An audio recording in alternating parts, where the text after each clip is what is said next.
한 몇십 동안도 주님의 가운데 평안하셨습니까?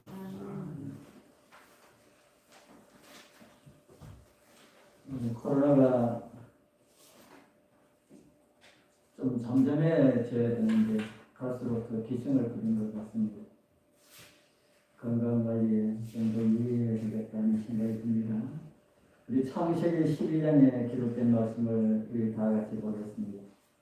창세기 12장 6절입니다.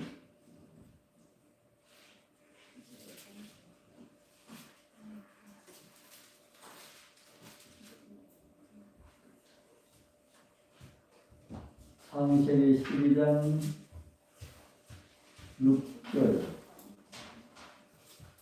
6절에서 9절까지 창세기 12장 6절에서 9절까지 있는 말씀을 우리 같이 읽어보겠습니다. 아브라함이 그 땅을 지나 세겜 모레 상수리 나무에 이르니 그때에 가나안 사람이 그 땅에 거주하였더라. 여호와께서 아브라함에게 나타나 이르시되 내가 이 땅을 내 자손에게 주리라 하시니라.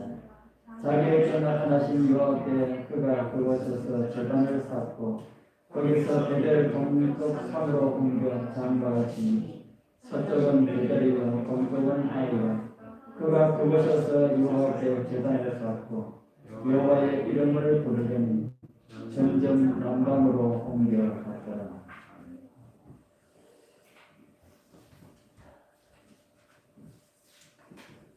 오늘 저는 제목을 약속의 땅에서 애굽으로 갖고 하는 이런 제목으로 말씀을 준비했습니다. 약속의 땅에서 애굽으로 가는 일이 있어야 됩니까? 없어야 됩니까? 없어요. 오늘은 아브라함의 실수 가운데 하나를 살펴보면서 교훈을 좀 받아보겠습니다. 위대한 사람들에게도 실패가 있지요. 위인들의 실패에도 교훈이 있을까?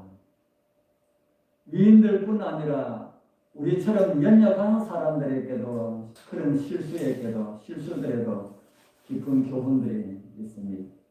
그래서 세상에는 실패는 무엇의 어머니라는 말이 있습니다. 실패는 성공의 어머니. 실패는 성공의 어머니라 해가지고 실패를 좋아하면 된다 안 된다? 실패는 성공의 어머니라 해가지고 실패를 좋아해서는 되지 않는다. 그렇다고 해서 실패를 무서워해도 안 됩니다. 우리 사랑하는 성도님들, 우리 믿음에는 실패가 없을수록 좋습니다. 실패가 있을 수 있지만 없는 게 더 좋다는 것이지요. 그래서 우리 성도님들은 실패함이 없이 천국까지 이르게 되기를 소망합니다. 이제 가나안에 도착한 아브라함에게 하나님께서는 약속을 확인시켜 주시지요. 우리가 읽은 창세기 12장 7절에 이런 말씀을 합니다. 여호와께서 아브라함에게 나타나 이르시되 가라사대 내가 이 땅을 네 자손에게 주리라 하십니다. 그가 자기에게 나타나신 여호와를 위하여 그곳에 단을 쌓고, 우리 아브라함은 옮기는 곳마다 특징을 우리에게 주고 있는데 가는 곳마다 단을 쌓는 아브라함의 믿음의 흔적을 우리에게 남겨줍니다. 우리 성도님들 하나님께 예배드리는 행위는 아름다운 행위라고 느껴집니까? 네. 그래서 가정에서 비록 혼자라 할지라도 예배드리는 시간들을 즐겨하시고 기뻐하게 되길 바랍니다. 예배는 꼭 두 사람 이상이어야 된다는 그런 법이 없습니다. 성경에도 보면은 많은 사람들이 혼자 예배드린 그런 기록들을 성경은 우리에게 보여주고 있습니다. 여러분들 혼자 예배드린 성경에 나오는 사람들 아는 사람 있습니까? 야곱이 혼자 단을 쌓은 그런 기록이 성경에 있고요. 모세도 호렙산 불타는 떨기나무를 몇 사람이 같이 본 것이 아니라 혼자 보았습니다. 저도 장사 다니면서 집을 비워서 다닐 때 혼자 참 많은 혼자 예배를 드렸습니다. 저기 예비군 동원훈련 때 안식일이 중간에 끼어 있어가지고 안식일을 지켜야 됩니다. 그걸 마음대로 하라 그러더라고요. 그래서 아침 먹자마자 다른 사람 훈련을 받든지 말든지 이야기했기 때문에 산에 올라가서 혼자 안식일 예배를 드렸는데 그 기억이 너무 감동적이라 가지고 아직까지 그거 생각하면은 감동으로 다가옵니다. 우리 성도님들, 그리스도인들은 가는 곳마다 머무는 곳마다 단을 쌓는 사람임을 잊지 마시길 바랍니다.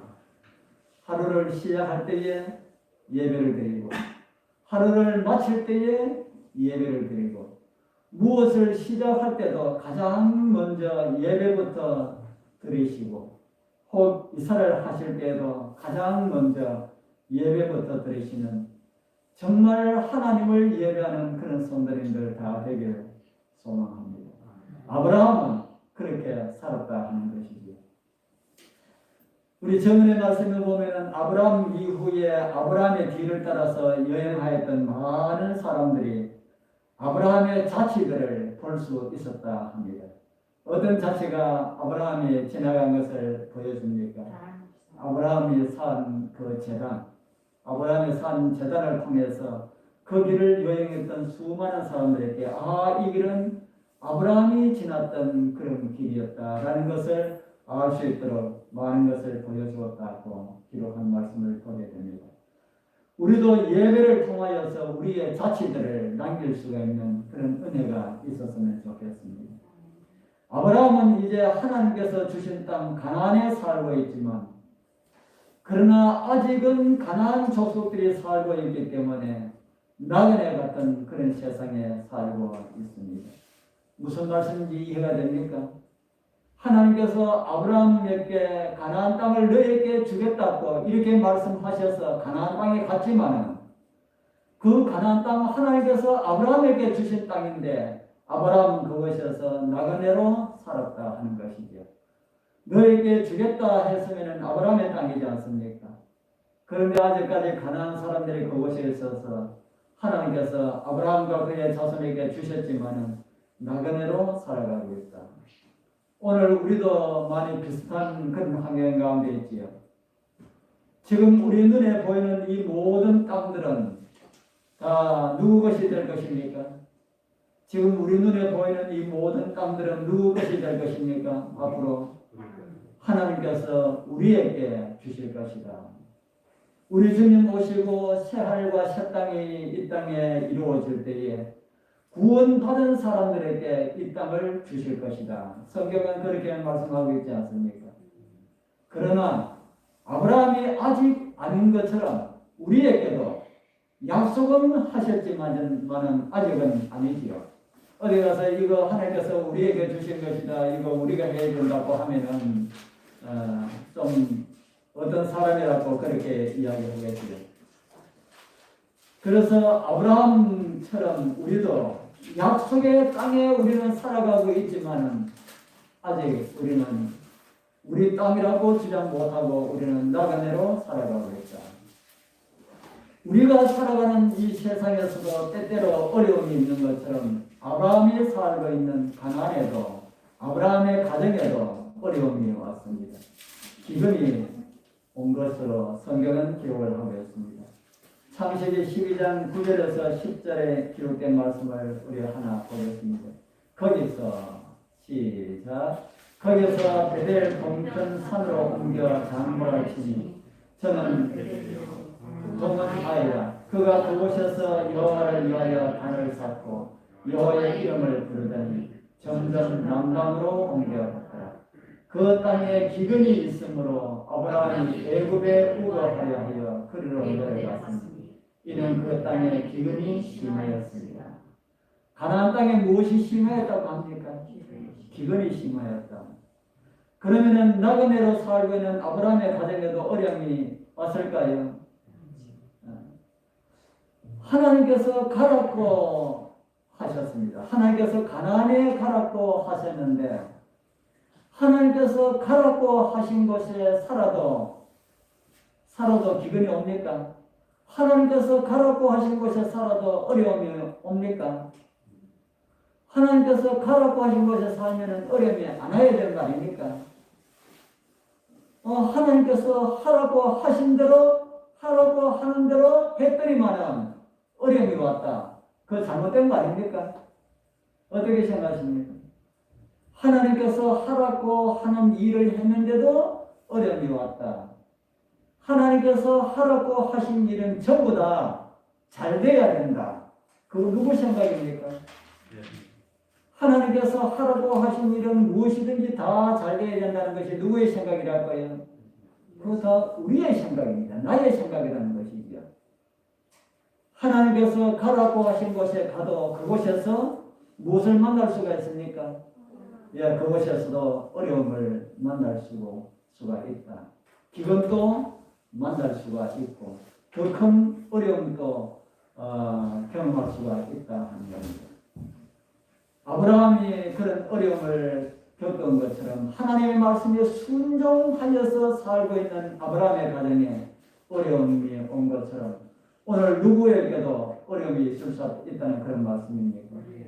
예, 오늘 하나님의 백성들에게도 어려움들은 있을 수가 있다. 그러면은 어려움이 있을 때 어떻게 해야 할까요? 그러면은 하나님께서 하라고 하신 일을 하다가 하나님께서 가라고 하신 곳에 가서 살다가 하나님께서 있기를 원하는 곳에 살다가 어려움이 오면은 어떻게 해야 할까요? 아브라함을 통하여서 우리 한 수 배워보시기를 바랍니다.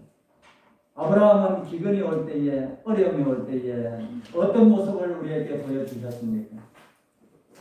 창세기 12장 10절에 그런 말씀이 있지요.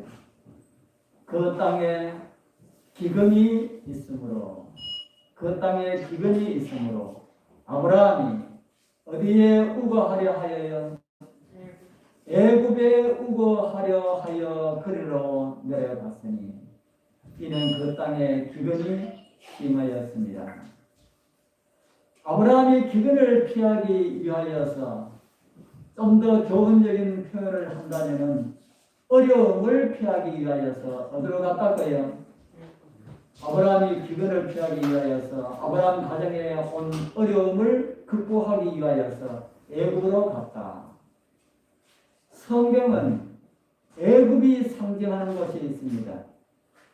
성경은 아브라함이 간 그 애굽이 오늘 우리에게는 어떤 곳을 상징하는지 우리에게 가르쳐주는 말씀이 있다는 것이죠.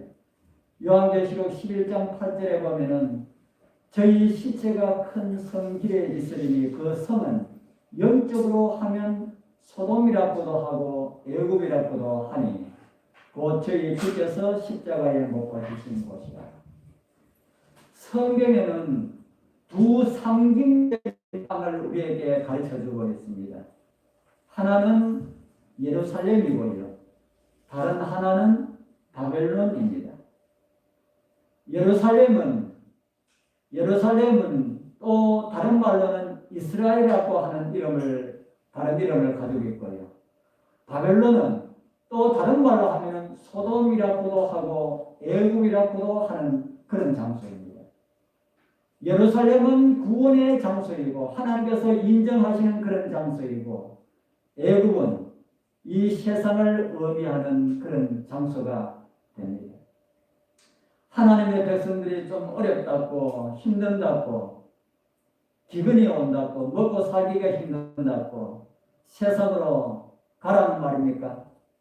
세상으로 가서 좀 살아도 괜찮다는 말입니까? 세상으로 내려가면 안 된다는 말입니까? 아브라함이 가나안에 기근이 온다고 먹고 살기 힘든다고 어디로 갔습니까? 애굽으로 갔으니까 우리도 먹고 살기 힘들 때는 좀 세상으로 좀 갔다가 좀 괜찮으면은 다시 오고 이렇게 하면 안 될까요? 그래서 성경은 아브라함이 이렇게 애굽으로 간 것을 잘한 것으로 기록을 하고 있습니까? 잘 못한 것으로 기록하고 있습니까? 잘 못한 것으로 기록을 하고 있다. 아브라함이 가나안에 기근이 온다고 먹고 살기 힘든다고 어디로 가면 안 된다는 말입니까? 아브라함이 하나님께서 아브라함을 가나안에 살도록 하셨는데 가나안에서 먹고 살기가 힘들어가지고 아브라함이 고생을 해가지고 많은 사람들에게 지탄을 받고 저 아브라함이 그 살기 좋은 갈대아 우르를 떠나가지고 이곳에 와가지고 이렇게 고생한다. 도대체 아브라함이 믿는 그 신은 누구냐? 이렇게 하면은 누가 욕을 먹습니까? 누가 욕을 먹겠습니까? 하나님께서 욕을 먹지요. 그러면 아브라함이 그곳에서 기근으로 인하여서 어렵고 힘들 때에 그 어려움을 극복하기 위하여서 그곳에 살았다면 하나님께서 아브라함을 도와주셨을까요? 아니면은 피해서 애국으로 가서 좀 살아라 이렇게 했을까요? 하나님께 물었다면 하나님께서 뭐라고 대답하셨을까요? 하나님께서 그곳에 살았다면 모세를 통해 가지고 가나안으로 갈 때에 광야에서 하늘의 만나를 먹이셨던 하나님께서 아브라함에게도 어떤 이적을 베풀어서라도 아브라함이 어렵고 힘들게 그렇게 하도록 그렇게 두지는 않으실 것이다. 성경은 그런 약속을 우리에게 주고 있지 않습니까? 그런데 아브라함은 그 점에서 아브라함은 실패했습니까? 성공했습니까? 실패했지요. 아브라함은 그곳에서 실패를 하고 말았습니다. 그런 점은 저와 여러분들도 실패를 잘 합니까? 우리도 실패를 잘 하지요.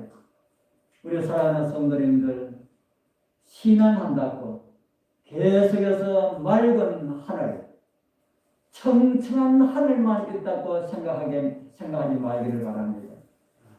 하나님을 믿는 백성들의 앞길은 고속도로처럼 훤한 그런 길만 있다고 생각하지 마시라는 겁니다. 그리스도인들의 삶에도 계속 맑은 날만 있는 것이 아니고 어떤 날도 있습니까? 흐린 날도 있고요.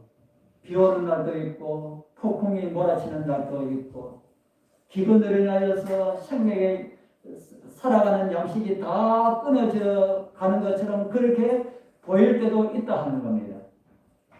그러나 아브라함은 그런 시험에 넘어갔지만은 우리 성도님들에게 이 아브라함에 대한 이런 교훈을 성경에 기록한 이유가 무엇일까요? 아브라함에 대한 이런 교훈을 성경에 기록한 이유가 무엇일까요? 너희들도 어렵고 힘들거든 적당한 때를 가가지고 애굽에 좀 가 있다가 또 올라오고 괜찮으면 올라오고 또 힘들면 애굽에 좀 갔다가 괜찮으면 올라오고 이런 것을 하라고 우리에게 이렇게 성경에 기록되어 있을까요? 아니지요. 어렵고 힘들 때도 믿음으로 살면 하나님께서 도와주신다. 그렇기 때문에 아브라함처럼 어렵고 힘든다고 애굽으로 내려가는 이런 일을 하지 말라. 이러기 위하여서 아브라함의 기록을 성경에 기록이 있다고 저는 그렇게 믿습니다. 기근이 오더라도 가나안에 산다면 아브라함의 가족을 굶어서 죽도록 하나님께서 그렇게 하지 않으신다는 겁니다. 만약에 아브라함이 굶어서 죽어버린다면 망해버린다면 누가 손해일까요? 누가 가장 큰 손해일까요? 예, 하나님께서 왜 하나님께서 손해일까요? 하나님께서 갈대아 우르에서 아브라함을 불러낸 것은 뭐하기 위해서 불러냈습니까? 수많은 사람들에게 복의 근원이 되도록 하기 위해서 불러내셨는데 복은 고사하고 굶어 죽었다 그래봐요. 누가 하나님 믿겠나? 가장 큰 손해가 하나님께 있습니다.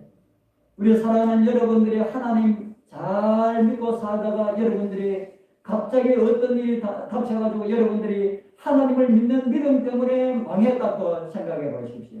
누가 손해를 보겠습니까? 여러분들 손해보는 것은 아주 작은 손해입니다. 가장 큰 손해는 하나님께서 보실 것입니다. 그렇기 때문에 어떤 일이 있어도 애굽으로 내려가지 말자. 나는 죽어도 가나안에 살겠다. 나는 적어도 하나님을 믿는 믿음 안에서 살겠다. 이렇게 하면은 누가 도와주신다고요? 하나님께서 우리를 끝까지 도와주실 것이다.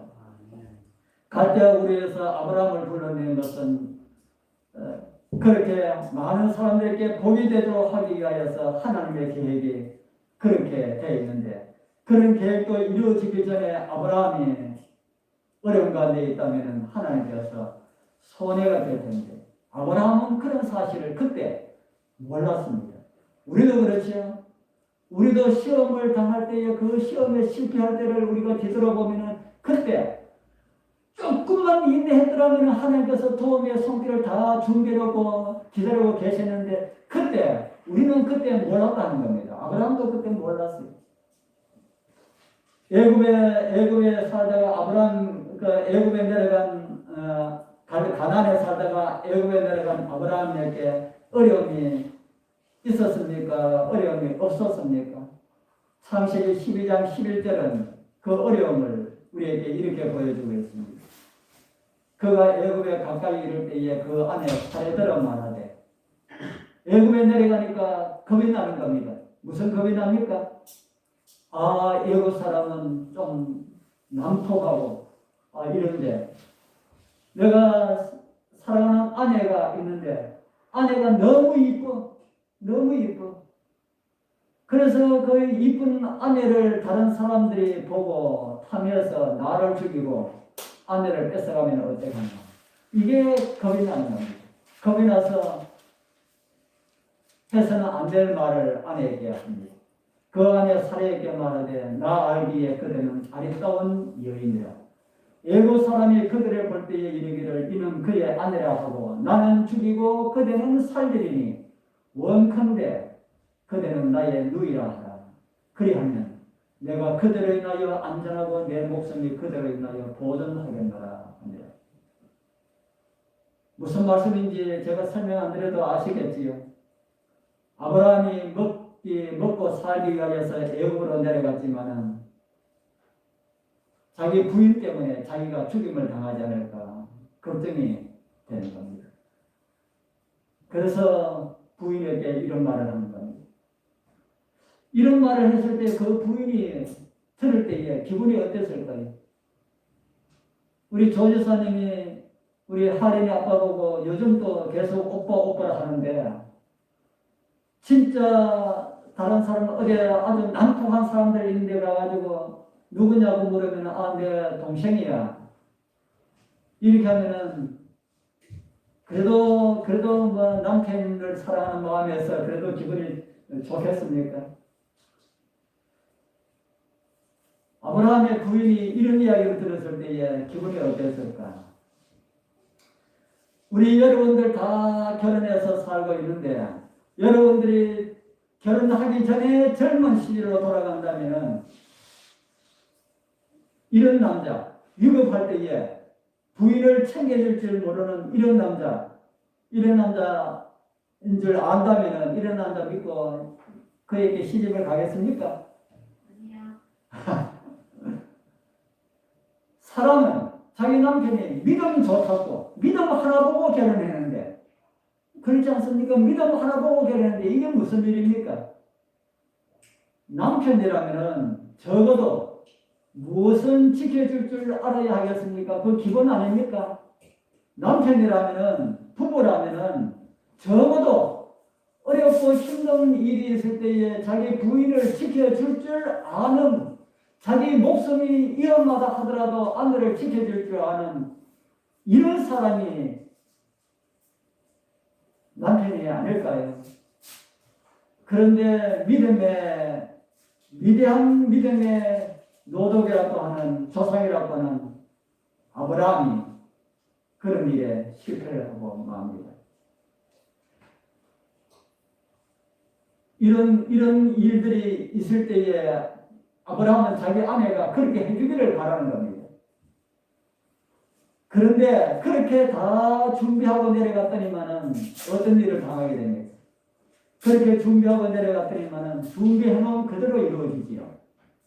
준비해놓은 그대로 이루어집니다. 여러분들, 하나님을 믿지 못하는 어떤 계획들은 아주 잘 이루어집니다. 요나가 하나님의 낯을 피하여 다시스로 갈 때에, 우리 요나서 읽어보십시오. 다시스로 갈 때에 마침 배가 와가지고 딱 대기하고 있고, 아주 하나님을 떠난 곁길로 갈 때는 그 일이 일사천리로 이루어지는 것을 보고, 아, 이게 하나님의 도우심이다. 천만의 말씀. 하나님의 도우심이 아니라 사단이 쳐놓은 덫으로 들어가는 그런 길임을 아브라함도 몰랐습니다. 아브라함이 둘이 그렇게 짜고 해놨는데, 그래서 같이 애국으로 내려갔다면은 어떤 일이 생겼습니까? 12장 14절부터 16절까지 이런 일이 있잖아요. 우리 같이 한번 읽어봅시다. 아브라함이 시작. 아브라함이 애굽에 이르렀을 때에 애굽 사람들이 그 여인의 심히 아름다움을 보았고 바로의 대신들도 그를 보고 바로 앞에 칭찬하며 그 여인을 바로의 궁으로 취하여 드린지라. 이에 바로가 그를 인하여 아브라함을 후대함으로 아브라함이 양과 소와 노비와 안수 나귀와 약배를 얻었더라. 아브라함은 아내를 동생이라고 거짓말한 대가로 아내는 빼앗기고 그 대신에 뭘 얻었습니까? 재물 많이 얻었습니다. 나중에 재물에 대해서 제가 말씀드릴 그런 기회가 또 있는데, 이 재물은 아브라함과 롯 사이를 떠나게 서로 떨어지게 하는 그런 재물이 되었습니다. 사실 사라는 아브라함의 동생 맞지요? 엄마가 다른 그런 동생이었습니다. 그런 이복 동생과 아브라함은 결혼을 하였습니다. 그렇기 때문에 동생이라고 하여도 무엇은 아닙니까? 거짓말 아닙니다. 그런데 동생이라고 해도 거짓말은 아닌데 자기 생명을 지키기 위하여서 아내를 동생이라고 한 것은 이것은 아주 잘못된 거짓말이라 하는 것이죠. 이렇게 해서 염려하여서 가는데 그들이 염려한 그대로 이루어져 버렸습니다. 이곳에서 하나님께서 개입하시지 않았더라면 아브라함은 아내를 영원히 빼앗길 뻔했습니다. 작은 거짓말이 엄청난 가정의 어려움을 가져온다는 그런 교훈을 성경은 우리에게 주고 있습니다. 아브라함이 애국으로 내려간 사건을 통하여서 우리는 무엇을 배울 수가 있습니까? 가장 큰 교훈은 어떤 일이 있더라도 어디에 가서는 안 된다는 겁니까? 어떤 일이 있더라도 애굽에 가서는 안 된다. 애굽에 내려가면 모든 것이 해결될 줄 알았는데 어떻게 되었습니까? 그들이 가장 두려워했던 일들이 일어나고 말았습니다. 현대를 살아가는 수많은 현대 아브라함이라고 할 수 있는 그리스도인들도 아브라함의 실수를, 그 경험들을 뻔히 보고도 애굽으로 잘 내려가지요. 아브라함이 내려갔다고 우리도 뭐 좀 내려가도 괜찮다 하면서 내려가는지는 모르겠습니다만, 아브라함을 지켜주셨던 그 하나님께서 우리도 지켜주실 것이다 라고 하는 이런 믿음을 가지고 가는지는 몰라도 그렇게 하면은 고범죄를 짓는 것이다. 성경은 그렇게 말합니다. 아브라함의 기록을 우리에게 보여주신 이유가 무엇일까요? 애굽에 갈 수 있으면 가라. 그러면 내가 도와줄 것이다 라고 하는 이걸 하나님께서 우리에게 가르쳐 주기 위하여서 기록되었을까요? 그것이 아니겠지요. 믿음의 조상이라고 하는 아브라함도 애굽으로 가면은 뭐 가운데 빠질 수가 있다고요?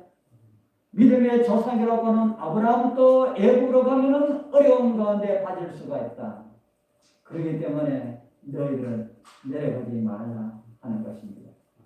그러면 애굽에 내려가는 것은 무엇을 가르쳐주는 말씀일까요?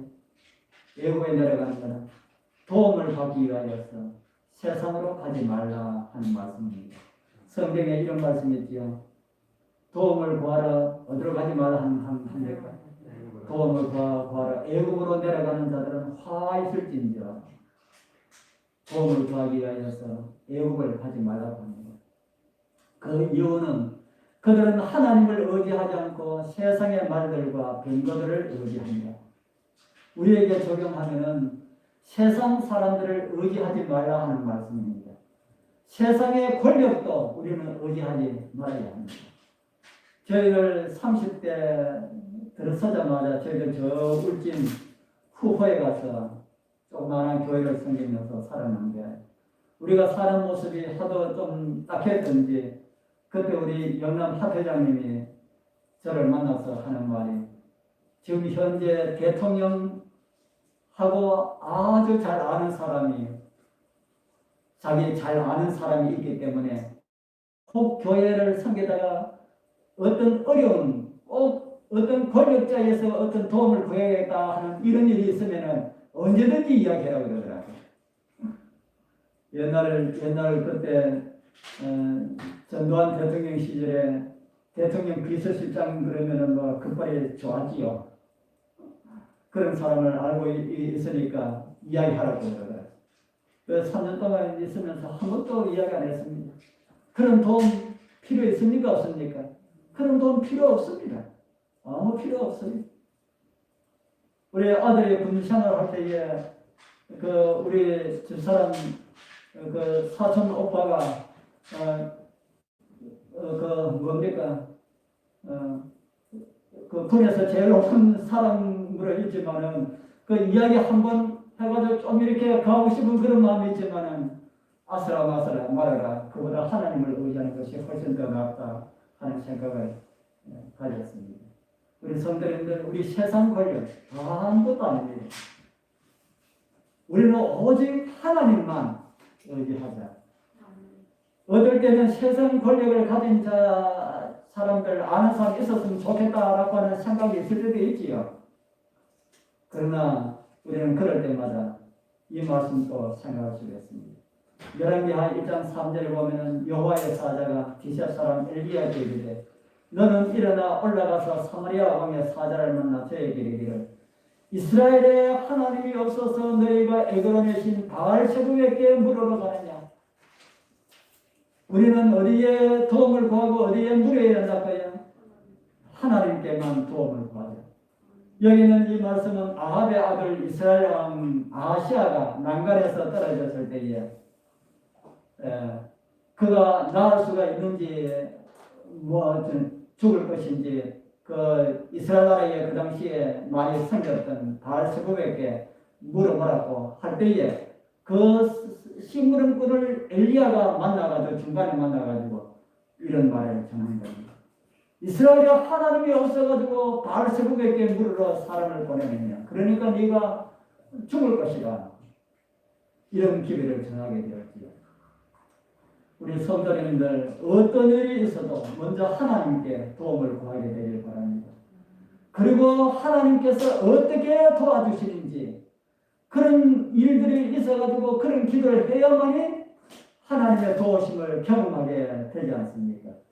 그래서 하나님의 도움을 구하고 하나님께서 어떻게 도와주시는지 경험을 해보게 되길 바랍니다. 아브라함이 왜 애굽으로 내려갔을까요? 애굽으로 내려가지 않으면 그런 어려움 당하지 않아도 되는데 왜 애굽에 내려갔을까? 여러분들 왜 아브라함이 애굽으로 내려갔다고 생각합니까? 애굽으로 내려간 이유가 무엇일까요? 아까 무엇 때문에 내려갔다 그랬지요? 기근. 그런데 기근이 원인이지만은 더 중요한 이유가 성경에 기록되어 있습니다.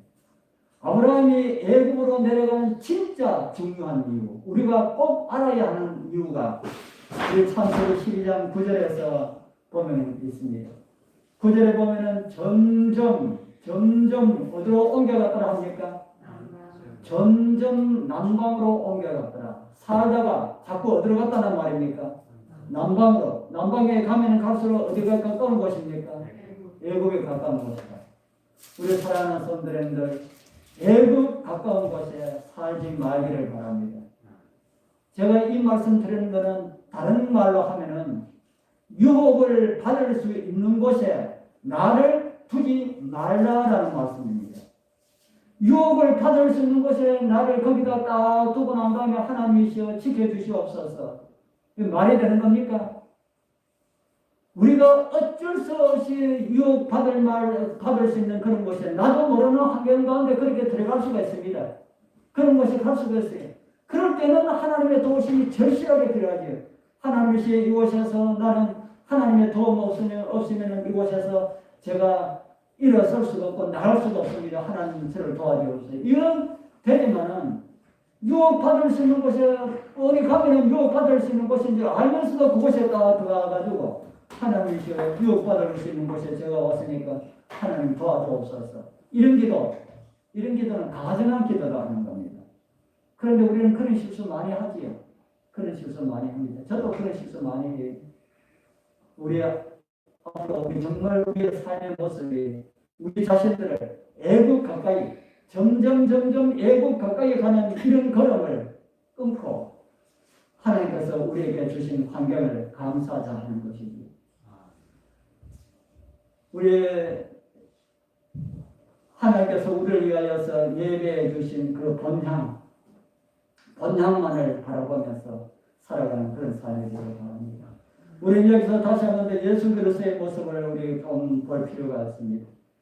연약한 아브라함의 모습을 통하여서 우리의 모습을 생각하고 그렇게 필요할 때는 주님이라고 부르고 필요 없다 느낄 때는 그냥 내동쟁이치는 그런 우리의 모습이 아닌지. 목숨이 걱정되어 버렸던 아브라함이지만은 예수님께서는 우리를 위하여서 뭘 주셨습니까? 저는 우리 죄를 위한 화목제물이니 이런 말씀을 하죠. 그 믿음 좋은 아브라함도 위기 때에는 하나님을 자기는 버렸다고 하지 않을지 모르지만은 애굽으로 간 것은 버린 거나 마찬가지죠. 그런 우리를 위하여서 우리는 그보다 더 못한 우리를 위하여서 예수 그리스도는 우리를 위한 화목제물이 되셨다. 그렇게 말합니다. 우리는 쉽게 잘 버리고 떠나고 하지만 순간순간마다 우리 주님을 잊어버리고 하지만 우리 주님께서는 죽어도 나는 너를 놓을 수가 없다. 그렇게 말씀합니다. 우리 성도님들 주님 손에서 빠져나가지 말기를 바랍니다. 그리고 그 주님 손에 잡힌 채 세상을 살아가게 되길 바랍니다. 우리의 모습이 비록 아브라함보다 못하지만 주님만에 살고자 하는 마음은 아브라함보다 더 뛰어난 그런 마음을 가지게 되길 소망합니다. 그래서 나를 위해 자신을 주신 우리 주님, 우리 정말 꼭 만나봐야 되지 않겠습니까? 우리는 원하지 않게 애굽에서 살아가고 있습니다. 이 세상이 애굽이거든요. 원하지 않게 우리는 애굽에서 살아가고 있습니다. 그러나 애굽도 우리 마음에 예수님을 모시고 산다면 무엇이 될 수가 있습니까? 우리가 애굽에 살고 있지만 우리 마음에 예수님을 모시고 살고 있으면 무엇이 될 수가 있어요? 내 비록 뭡니까? 삶과 들이나 어떤 곳에 살아도 내 마음에 주님 모시면 바로 그곳이 천국이 될 수 있다고 성경은 우리에게 가르쳐주고 있습니다.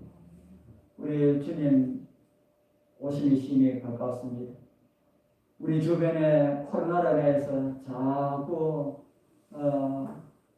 막히고 있지만 제가 우리 집사님들 그 전도지 분도 너무 좀 응원을 해가지고 우리 하자 그러고 전도지 이제 다음 주 되면 천건이 없던데 건빵도 위에 갖다 놨는데 이거 코로나가 김해에 오늘 보니까 몇 명이야?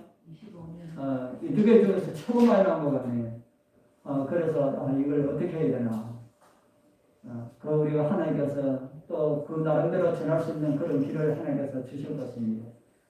사단이 막고 그래 하지만 우리는 주님 바라보고 나가면 하나님께서 해결될 수 있는 그런 길을 하나님께서 주실 것이다 하는 겁니다.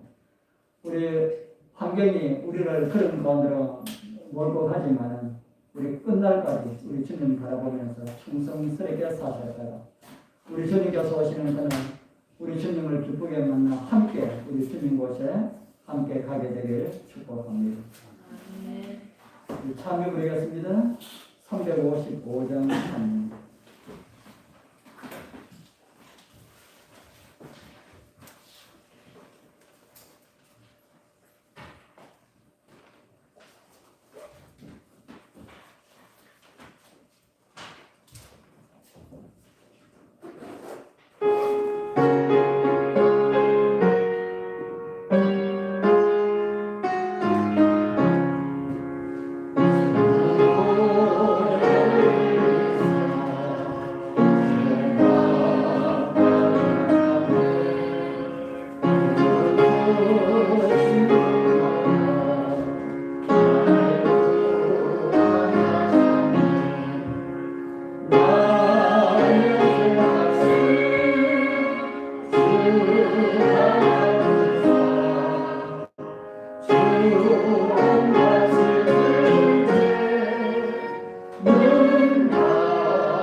늘